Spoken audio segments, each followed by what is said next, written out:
सर्वात मोठी चूक काय करतात घर घेताना? अशी वस्तू घ्यायला जाल की स्वस्तात भेटते म्हणून तुम्ही घ्यायला जाल तर तो तुमच्यावर फ्रॉड होईल. इन्व्हेस्टर सगळे बनवू शकत नाही. मोदींनी पण सांगितलं की तुम्ही रिमोट वर्कवर जास्त फोकस करा. तर त्या केसमध्ये काय होईल पुढे? म्हणजे रिअल इस्टेट वाढतच जाईल की कसं होईल, काय होईल? बघा, ही गोष्ट तुम्ही बोलला ना, कोविडच्या वेळेला पण वर्क फ्रॉम होम होतं, बरोबर. पण त्यानंतर खूप स्पेसेस खाली झाल्या, पण बट ऑब्वियस त्या भरून अजून आपल्याला जागा लागल्या. शक्यतो रेसिडेन्शियल प्रॉपर्टी कमी घ्या. आणि रिअल इस्टेटमध्ये AI आणि टेक्नॉलॉजीचा काही तुम्हाला असं दिसतं का की काही बदल घडतील? बदल घडतील.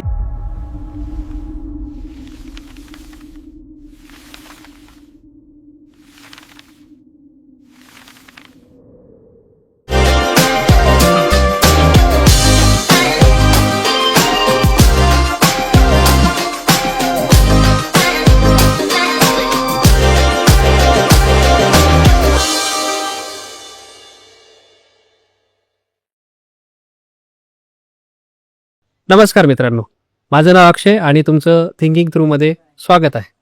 आम्ही थिंकिंग थ्रूमध्ये मल्टिपल टॉपिक्स घेतो. आजचा टॉपिक आहे आपला रिअल इस्टेट. तर रिअल इस्टेटचे किंग आपल्यासोबत बसलेले आहेत. त्यांची नावाजलेली कंपनी आहे अर्णव प्रॉपर्टीज आणि त्याचे मालक आपल्यासोबत बसलेले आहेत किरण गायकवाड. तर आपण त्यांच्याकडनं जाणून घेऊया पुढची माहिती. नमस्कार, माझं नाव किरण गायकवाड आणि गेले 25 वर्ष मी या क्षेत्रामध्ये प्रॉपर्टीमध्ये काम करतोय आणि मल्टिपल ब्रँड्स वगैरे बरोबर काम करतो, रेसिडेन्शियलमध्ये काम करतो. तर भरपूर डिलिंग्स वगैरे केलेले, थाउजंड्स ऑफ हॅपी कस्टमर्स आहेत आणि वेल नोन आहे. म्हणजे ठाण्यामध्ये Arnav properties is well known. चला, मी तुम्हाला एक पहिलाच डेंजरस क्वेश्चन विचारतो. आज जे पुणे मुंबईमध्ये रेट चालू आहेत प्रॉपर्टीचे, हां. ते खरंच जस्टिफाईड आहेत का, की ते पूर्ण असं बबल क्रिएट केलेलं आहे? जस्टिफाईड आहेत असं माझं मत आहे. कारण जसं लोकेशन तसा रेट. जर ते जस्टिफाईड नसतील तर त्या प्रॉपर्टीज विकल्या जाणार नाहीत. आज कुठलाही एक कस्टमर ज्यावेळेला प्रॉपर्टी घेतो त्यावेळेला तो 5 प्रॉपर्टी बघतो आणि मग एक प्रॉपर्टी डन करतो. बरोबर. पण त्यालाही कळतं की ह्या प्रॉपर्टीसाठी हा रेट जस्टिफाईड आहे, त्यामुळे तो प्रॉपर्टी परचेस करतो. तरी माझं असंच मत आहे की प्रॉपर्टी त्या जे रेट्स असतील ते जस्टिफाईड आहे त्या प्रॉपर्टीसाठी. परफेक्ट. ओके. सोशल मीडियावर प्रत्येक जण सांगतो की आज घेतलं नाही तर उद्या शक्य नाही. हा फेअर खरा आहे? हा फेअर खरा नाही माझ्या मताने. त्याचं रिझन असं आहे की त्यांना सेल्स पर्सन असतात किंवा त्यांना सेल्ससाठी प्रेशर असतो. हा त्यांची टॅक्स आहे त्यांची की लवकर त्यांचा फ्लॅट विकण्यासाठी केलेला हा त्यांनी कस्टमरला प्रेशराईज करतात. म्हणजे की तुम्ही लवकर जर घेतला नाही तर ही प्रॉपर्टी निघून जाईल किंवा ही प्रॉपर्टी राहणार नाही, ते असं कस्टमरशी शेअर करतात ते. पण तसं काही नाही आहे. प्रॉपर्टी अवेलेबिलिटी असते आणि त्यांच्या रेट्समध्ये आल्यानंतर ते करतात. असं आज मार्केटमध्ये आपले ऍक्च्युअल बायर जास्त आहेत की इन्व्हेस्टर जास्त आहेत? बायर्स आणि इन्व्हेस्टरचं प्रमाण बघाल तर त्याच्यामध्ये इन्व्हेस्टर 20% आहेत, बायर्स 80%. इन्व्हेस्टर सगळे बनवू शकत नाहीत. बरोबर. बायर्स हे मल्टिपल आहे. ज्यांच्याकडे खूप पैसा इन्व्हेस्टमेंटसाठी, ट्रेडिंगसाठी तेच इन्व्हेस्टमेंट करतात. बाकी सगळे एंड युजर्स असतात. आता जे IT सेक्टरमध्ये स्लोडाऊन झाला आपला किंवा ले ऑफ झाले, त्यांनी आपल्या मार्केटवर काही इफेक्ट? काही इफेक्ट नाही पडला तसा. कारण मल्टिपल कंपनीज आहेत, मल्टिपल म्हणजे कस्टमर्स आहेत, प्रत्येकाचे वेगवेगळे बिझनेस आहेत, ते शिफ्ट होतात. वेगवेगळे कस्टमर्स असतात, ते आपापल्या परीने प्रॉपर्टीसाठी मला वाटत नाही की काही फरक पडलाय म्हणून. असं ते त्यांच्या पद्धतीने त्यांचं मॅनेज करून प्रॉपर्टी बाईंग, परचेसिंग, रेंटिंग हे सर्व रेग्युलर चालू आहे. काही फरक पडला नाही.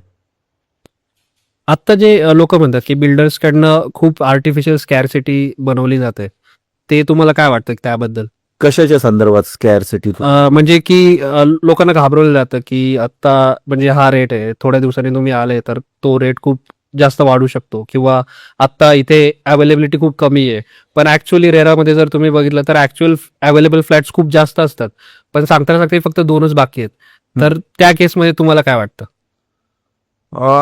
मी जसं पहिलं सांगितलं की जर चांगली प्रॉपर्टी आहे आणि डिमांडिंग आहे तर बट ऑबियस हे सूट होईल.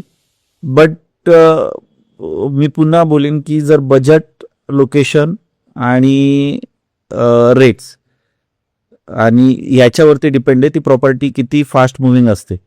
त्यामुळे बट ऑबियस जी चांगली प्रॉपर्टी ती राहत नाही आणि जी चांगली प्रॉपर्टी नाही त्याच्यामध्ये प्रेशराईज केलं जातं की लवकर घ्या नाही ते जाणार असं हे म्हणत. आणि 2026 मध्ये तुम्ही आमच्या चाहत्यांना सांगू शकता का की सर्वात मोठी चूक काय करतात घर घेताना? 26 मध्ये तुम्ही बोलताय, 2026 मध्ये जर तुम्ही मी तुमच्या चाहत्यांना हे सांगेन चांगला प्रॉपर्टी कन्सल्टंट शोधा. तुम्ही स्वतःहून प्रॉपर्टी घ्यायला गेलात तर प्रत्येक बिल्डर किंवा प्रत्येक माणूस, जसं मी तुम्हाला एक फॉर एक्झाम्पल देतो, आपण आपला स्वतःचा मुलगा असतो त्याच्याबद्दल आपण चांगलंच सांगतो, बरोबर. आपण वाईट बोलत नाही त्याच्याबद्दल. तसं प्रत्येक बिल्डर सांगतो की माझा प्रॉडक्ट खूप चांगला आहे. पण तुम्ही ज्या वेळेला कुठल्या प्रॉपर्टी कन्सल्टंट बरोबर जाता त्याला परफेक्ट नॉलेज असतं की कुठल्या बिल्डरकडे फंडिंग आहे, कुठला बिल्डर चांगली क्वालिटी देऊ शकतो आणि कुठला बिल्डर चांगली क्वालिटी देतोय. त्यामुळे तुम्ही त्या चांगल्या ब्रोकर्सकडे किंवा चांगल्या प्रॉपर्टी कन्सल्टंटकडे गेलात तर तुम्हाला तो परफेक्ट जी तुम्हाला प्रॉपर्टी हवी आहे ती घेऊन देईल आणि त्यामुळे तुमचा फ्रॉड होणार नाही. पण एवढंच आहे की तो प्रॉपर्टी कन्सल्टंट नोन हवाय आणि ट्रस्टेड हवाय, ह्याची तुम्ही परफेक्ट माहिती घेतली पाहिजे. बरोबर, म्हणजे मार्केटमध्ये ऑलरेडी वेल एस्टॅब्लिश पाहिजे. हा, ऑफिस पाहिजे, त्याचा स्टाफ पाहिजे आणि तो त्याच्या डीलिंग्स मल्टिपल पाहिजेत, खूप वर्षापासून त्याचं नाव पाहिजे, हे महत्वाचं खूप ठरतं. त्याच्यामुळे त्याचा फ्रॉड होणार नाही. बरोबर. असं समजा आता एखाद्याकडे 25-30 लाख आहेत किंवा 50 लाख आहेत, तर त्याने एक्झॅक्टली कुठे इन्व्हेस्ट करावा आताच्या काळामध्ये? 25-30 लाख किंवा 50 लाख रुपये माझ्या मताने हे खूप कमी बजेट आहे. या बजेटमध्ये सध्या तरी काही गोष्टी म्हणजे परचेस करणं फॉल्स जाते. म्हणजे जर तुम्ही कुठेही अशी वस्तू घ्यायला जाल की स्वस्तात भेटते म्हणून तुम्ही घ्यायला जाल तर तो तुमच्यावर फ्रॉड होईल. हा, वस्तू चांगली घ्याल आणि जर तुम्हाला इन्व्हेस्टमेंट करायची असेल आणि 10 वर्षासाठी पुढे बघायचं नसेल तर मी तुम्हाला सजेस्ट करेन तुम्ही फ्लॅट्स किंवा कमर्शियल ऑफिसेस घेण्यापेक्षा लँड घेऊन ठेवा जी अपकमिंग एरियामध्ये तुम्हाला चांगले रिटर्न्स देऊन जाईल. माझा पुढचा क्वेश्चन तोच होता की आपण फ्लॅटमध्ये जावं की प्लॉटमध्ये जावं? जर तुमची लॉंग इन्व्हेस्टमेंट असेल तर 100% मी सांगेन तुम्ही लँड घेऊन ठेवा, कारण लँड ही कमी होत चालली. बरोबर. आणि फ्लॅट्स हे मल्टिपल FSI भेटल्यामुळे खूप मल्टिपल इन्व्हेंटरीज आहेत. तुम्ही लँड घेऊन ठेवली तर 100% त्याचे तुम्हाला रिटर्न्स चांगलेच भेटणार.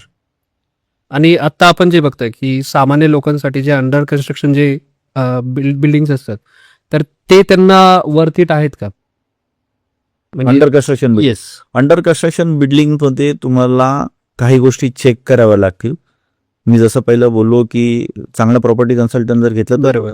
बिल्डरचं रेप्युटेशन काय, त्याचं फंडिंग काय आणि काय क्वालिटीमध्ये देतोय, तो बांधेल का नाही बांधणार ह्याची तुम्हाला माहिती असणं खूप गरजेचं आहे. आणि त्यामुळेच तुम्ही जर तुम्ही ते कुठलीही अंडर कन्स्ट्रक्शन प्रॉपर्टी घेताय तर हे सर्व चेक केल्यानंतरच रेरा त्या बिल्डरने बांधलेले बॅकलॉगमध्ये जे प्रोजेक्ट्स आहेत ते पूर्ण कम्प्लीट केलेत का, कमिटमेंट फुलफिल केल्यात का, ह्या महत्त्वाच्या गोष्टी चेक करणं खूप गरजेचं आहे. त्यानंतरच त्यांनी अंडर कन्स्ट्रक्शनमध्ये ट्रस्टेड बिल्डरकडे फ्लॅट घ्यावा. आत्ता जे आपण बघितलं पुण्यामध्ये केस चालू होते की खूप लोकांनी 3 वर्षापूर्वी फ्लॅट्स घेतले होते पण त्यांना ते फ्लॅट्सच भेटले नाही. मग त्या केसमध्ये तुम्ही काय सजेस्ट कराल की आपण काही लिगल ऍक्शन ते घेऊ शकतो किंवा काय घेऊ शकतो का? बघा, कुठलाही फ्लॅट घेण्याआधी किंवा नुसतं अप्रुव्हल्स जे येतात त्याच्यामध्ये खूप गोष्टी असतात. मी जसं तुम्हाला बोललो रेरा तर महत्त्वाची गोष्ट आहेत, पण त्याच्या व्यतिरिक्त पण जर ग्रामपंचायत आहे त्याच्याने नाही, त्याचे जे सँक्शन्स आहेत कुठून भेटलेले आहेत, ती लँड येणे आहे तर त्या लँडवरती त्याचा सर्च, ह्या सर्व गोष्टी बघणं खूप महत्त्वाचं आहे. आणि ह्या 4-5 गोष्टी जर सर्च रिपोर्ट, त्याची रेरा सर्टिफिकेट, त्याची CC, हे सर्व चेक केल्यानंतर त्याचे अप्रुव्हल्स जे आलेले आहेत ते कुठून आलेले आहेत, महापालिकेकडून व्यवस्थित डॉक्युमेंटेशन झालेलं का नाही आहे का झालंय, हे सर्व चेक केल्यानंतरच त्याने बाकीच्या गोष्टी कराव्यात असं. आणि तुम्ही बघितलं असेल की रेराचे डेट्स पण खूप पुढे पुढे ढकलतात ते लोक. तर हा, मी त्याच्याबद्दल तर सांगेन, रेराच्या पुढे डेट्स ज्या ढकलल्या जात आहेत याच्यामध्ये गव्हर्नमेंटने पण लक्ष दिलं पाहिजे. कारण काय, बिल्डर्स दरवेळेला 2-2 वर्ष असं कधी कधी वाढवतात, त्यामुळे नुकसान होतं कस्टमरचं. करेक्ट. कस्टमर्स कसे आहेत की रेंटल हाऊसमध्ये राहत असतात, कोण स्वतःचं पहिलं घर असतं, पण त्यांना पोझिशन भेटणं थोडं डिले होत असल्यामुळे त्यांना महत्त्वाचं आहे की ते गव्हर्नमेंटने थोडं या गोष्टी हँडल केल्या पाहिजेत. तर त्यांचं व्यवस्थित म्हणजे त्यांचं जे फर्स्ट भरचं किंवा कुठली प्रॉपर्टी घेण्याचं त्यांचं ते परफेक्ट हे होऊ शकेल काम त्याचं. आणि तुम्ही आताच्या युगामध्ये जर बघितलं तर रेंटल इन्कम प्रॉफिटेबल वाटतं का तुम्हाला? रेंटल इन्कम नक्कीच प्रॉफिटेबल कधी होईल, ज्या प्राइसमध्ये तुम्ही ती प्रॉपर्टी घेता. आज जर तुम्ही रेसिडेन्शियल प्रॉपर्टी घेता, इन्व्हेस्टमेंटसाठी बोलतोय मी, तर तुम्हाला 18 ते 20 पैसेच रिटर्न भेटतात. म्हणजे एक्झाम्पल देतो मी, जर तुम्ही 1 करोडचा फ्लॅट घेताय, तुम्हाला 18-20 हजाराच्या पुढे भाडं भेटत नाही, ज्याच्यामध्ये तुमचे मेंटेनन्स वगैरे जाऊन तुमचे एवढे रिटर्न्स भेटत नाही. कमर्शियलमध्ये पण तुम्हाला 50 पैसे रिटर्न भेटतील मॅक्स नाही, ते 60 पैसे. मग तुम्ही जी प्रॉपर्टी घ्याल त्याच्यामध्ये जर तुम्हाला थोडी डिस्ट्रेस प्रॉपर्टी किंवा चांगल्या रेटमध्ये भेटली, त्यावेळेला तुम्हाला ती रेंटल इन्कम सूट होते आणि मॅक्सिमम रेंटल इन्कम त्याच्यामध्ये भेटू शकते. असं आहे. आता जे अपकमिंग मेट्रो प्रोजेक्ट्स येतात किंवा इन्व्हेस्टमेंट ऑपॉर्च्युनिटीज येतात किंवा जी पण आपले महानगरपालिका किंवा जे पण डेव्हलपमेंट चालू आहे, ती किती इम्पॉर्टंट असते या बाबतीमध्ये? 10 ते 20% ते काम होतं त्यांचं, पण माझ्या मताने जास्त एफेक्टेड होत नाही, कारण मल्टिपल इन्व्हेंटरीज मल्टिपल ठिकाणी आलेत आणि प्रत्येक ठिकाणी आता मेट्रो स्टेशन्स आलेत. प्रत्येक ठिकाणी काही ना काहीतरी एक्स्ट्रा एफर्ट किंवा की मार्केट जवळ तर त्याचा एवढा इम्पॅक्ट होत नाही. पण माझ्या मताने मी 10 ते 20% याच्यामध्ये महत्त्व ठेवतो, या ज्या महत्त्वाच्या गोष्टी आहेत त्यामध्ये. तुम्हाला काय वाटतं, जी आत्ता जी लोक घर घेतात, मिडल क्लास लोक, तर ती इन्व्हेस्टमेंट असते का? इन्व्हेस्टमेंटच असते ती त्यांची. कारण तुम्ही खूप ठिकाणी बघितलं असेल तर प्रॉपर्टीचे जे रेट्स आहेत ना, ते वाढतच गेलेत, ते कमी नाही झाले. तर त्यांच्या हिशोबाने ती इन्व्हेस्टमेंटच असते आणि ती त्याचं ॲप्रिशिएशन भेटणार नाही, त्याचं ॲप्रिशिएशनच भेटेल, ती इन्व्हेस्टमेंट आहे माझ्या मताने. तुम्हाला काय वाटतं की नेक्स्ट 5 वर्षामध्ये आपलं जे इंडियाचं तुम्ही जर ॲज फुल बघितलं तर काय वाटतं तुम्हाला की कसा लँडस्केप बदलतोय? 5 वर्षानंतर प्रत्येक सायकल असते बिझनेसची, जशी मंदी येते, जशी तेजी येते, हे चालूच असतं. याप्रमाणे की पुढच्या 5 वर्षात प्रॉपर्टीचे रेट्स वाढणारच आहेत, ते कमी नाही होणार. स्टील वाढतंय, सिमेंट वाढत आहेत, तर प्रॉपर्टीचे रेट्स हे वाढणारच, त्याच्यामध्ये चलती राहणारच आहे असं मला वाटतं. ते आणि नेक्स्ट जे हे येते इन्व्हेस्टमेंट येते ती Tier 2 सिटीजमध्ये तुम्हाला वाटतं की ते बूम करतील किंवा? 100% बूम करतील. जे डेव्हलपमेंट येते त्याप्रमाणे 100% बूम करणार असेल. आणि आता जे IT कल्चरमध्ये म्हणजे मोस्टली असं असतं की रिमोट वर्क किंवा म्हणजे जे लोक बाहेरचे आलेले असतात, आता मोस्टली मोदींनी पण सांगितलं की तुम्ही रिमोट वर्कवर जास्त फोकस करा. तर त्या केसमध्ये काय होईल पुढे? म्हणजे म्हणजे रिअल इस्टेट वाढतच जाईल की कसं होईल, काय होईल? बघा, ही गोष्ट तुम्ही बोलाल ना, कोविडच्या वेळेला पण वर्क फ्रॉम होम होतंच, बरोबर. पण त्यानंतर खूप स्पेसेस खाली झाल्या, पण बट ऑब्वियस त्या भरून अजून आपल्याला जागा लागल्या. तर रिअल इस्टेट एक असं सेगमेंट आहे, ते कधी खाली राहणार नाही, ते भरतच जाणार आणि अपग्रेड होतच राहणार, असं माझं मत आहे त्यामध्ये. आणि रिअल इस्टेटमध्ये AI आणि टेक्नॉलॉजीचा काही तुम्हाला असं दिसतो का की काही बदल घडतील? बदल घडतील असं वाटतंय पुढे, पण मला कन्फर्म नाही. कारण जर AIनेच खूप काम होत असेल तर ऑफिस स्पेस शक्यतो, समजा मी एक उदाहरण देतो, माझं एक कस्टमरशी आता एक बोलणं चालू होतं.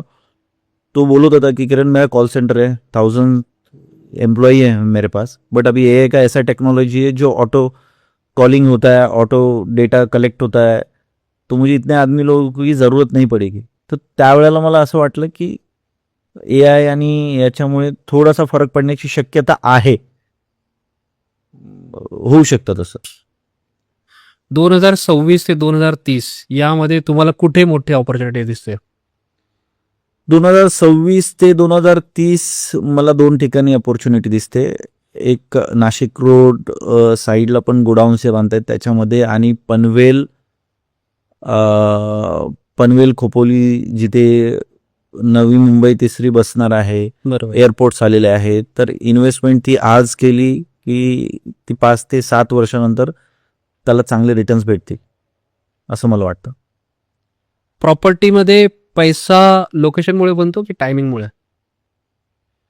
लोकेशनमुळे. लोकेशन चांगलं आहे तर प्राइस अपग्रेड होतच राहणार. तुमचे काही असे अनुभव, 1-2 अनुभव जे तुम्ही फेस केले होते किंवा तुमचे जे क्लायंटचे अनुभव आहेत ते तुम्ही शेअर करू शकता? खूप अनुभव आहेत. त्यामधला एक अनुभव असा आहे की मी तुम्हाला सांगतो की चांगला प्रॉपर्टी कन्सल्टंट निवडा, तर मी माझ्या एक क्लायंटचा अनुभव सांगतो. तो क्लायंट आज 15 वर्ष झालं माझ्याकडून प्रॉपर्टी घेतोय.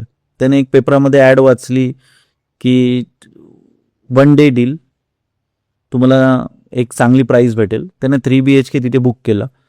3 BHK त्याला कॉस्ट पडली 3.5 करोड रुपये. तोच फ्लॅट मी 2.65 विकत होतो. मग मी त्यांना सांगितलं की सर तुम्हाला हे फॉल्स हे झालेलं आहे, पण हाच फ्लॅट आपण कमीमध्ये विकतोय.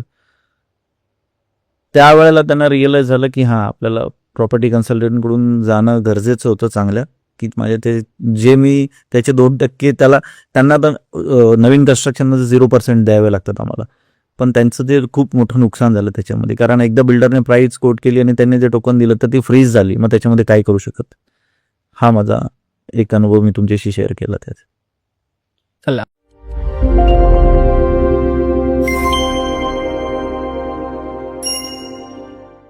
किरण सर, तुमच्याविषयी मला तुमच्या बिझनेसविषयी अजून माहिती सांगू शकता?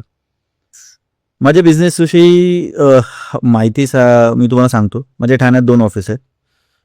आमचे मल्टिपल एम्प्लॉईज आहेत. आम्ही रेसिडेन्शियल आणि कमर्शियल लँड्समध्ये डील करतो. रेसिडेन्शियलचा खूप मोठा डेटा आहे. आमचे जे कस्टमर थाउजंड्स ऑफ कस्टमर्स आहेत आमचे. कमर्शियलमध्ये आम्ही खूप मोठ्या मोठ्या ब्रँडशी काम केलेलं आहे. BMW झालं, त्यांचे शोरूम सर्व्हिस स्टेशन झाले, ॲक्सिस बँक झालं, HDFC बँक झालं, मोठे मोठे IT कंपनी झाल्या, फर्स्ट क्रेडिट वगैरे मोठ्या मोठ्या कंपन्यांशी आम्ही डील करतो. आणि खूप वर्षांपासून त्यांना प्रॉपर्टीज सेल करून देतो, रेंटल देतो. कॉर्पोरेट्स मोठमोठे आमच्याकडे ऑलरेडी टायअपमध्ये आहेत आणि त्यांच्यासाठी आम्ही काम करतो. आणि लँड्समध्ये पण प्राईम लोकेशनच्या खूप साऱ्या लँड्स आम्ही व्यवहार केलेले आहेत त्याच्यामध्ये.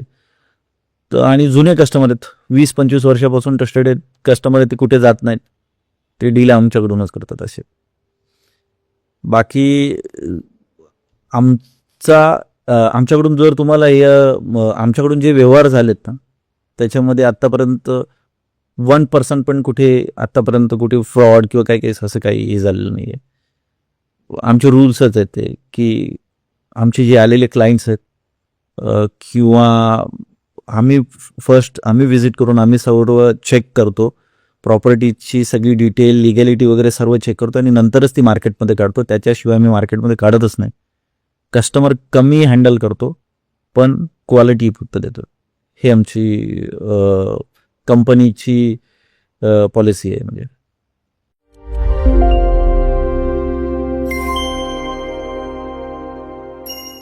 आता रॅपिड फायर असेल, तुम्हाला मी फास्टमध्ये क्वेश्चन विचारेल, हां. तुम्ही एका सेंटेन्समध्ये आन्सर द्यायचं. हां. ठीक आहे? पुणे की मुंबई? मुंबई. प्लॉट की फ्लॅट? प्लॉट. रेडी बोलेन. ओके. रेडी पोझिशन की जे अंडर कन्स्ट्रक्शन आहे ते?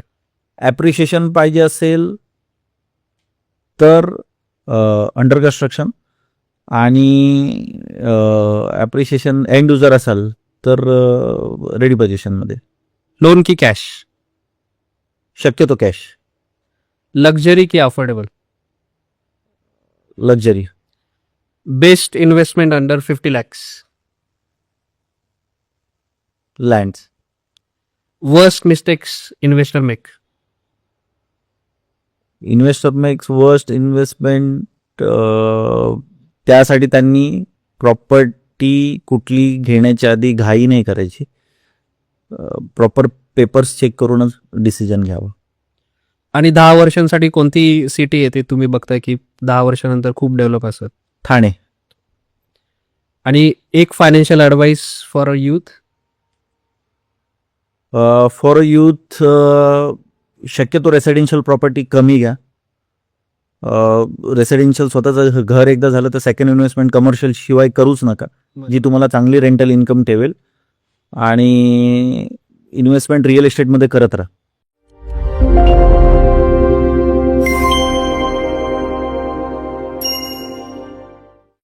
चल जाता जाता आपल्या चाहत्यांना तुम्ही काही गोल्डन रूल सांगू इच्छिता. मी ॲडवाईस असं करेन, शक्यतो मी जसं बोललो की इन्व्हेस्टर हे 20% असतात, एंड युजर 80% असतात.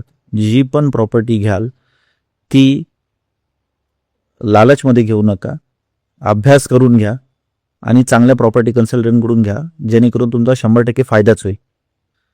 प्रॉपर्टीमध्ये इन्व्हेस्टमेंट करा, सर्व डॉक्युमेंट्स चेक करा, ट्रस्टेड रिअल इस्टेट चॅनल पार्टनरशीच डील करा, जो तुम्हाला चांगला रेट देईल आणि तुमचं फ्युचरच्या ज्या प्रॉपर्टी त्याचं ॲप्रिशिएशन पण होईल, हे मी सजेस्ट करेन. धन्यवाद किरण सर, तुम्ही आलेत याबद्दल खूप धन्यवाद आणि आम्हाला खूप मार्गदर्शन केलं. काही मदत असेल, प्रॉपर्टीविषयी डाऊट्स असतील तर तुम्ही नक्की तुम्हाला कनेक्ट करू शकता. ऑलवेज तुम्हाला चांगला सल्ला दिला जाईल आणि तुम्ही कॉल करू शकता त्याच्यामध्ये. धन्यवाद. थँक्यू. अशाच उपयुक्त माहितीसाठी बघत राहा थिंकिंग थ्रू.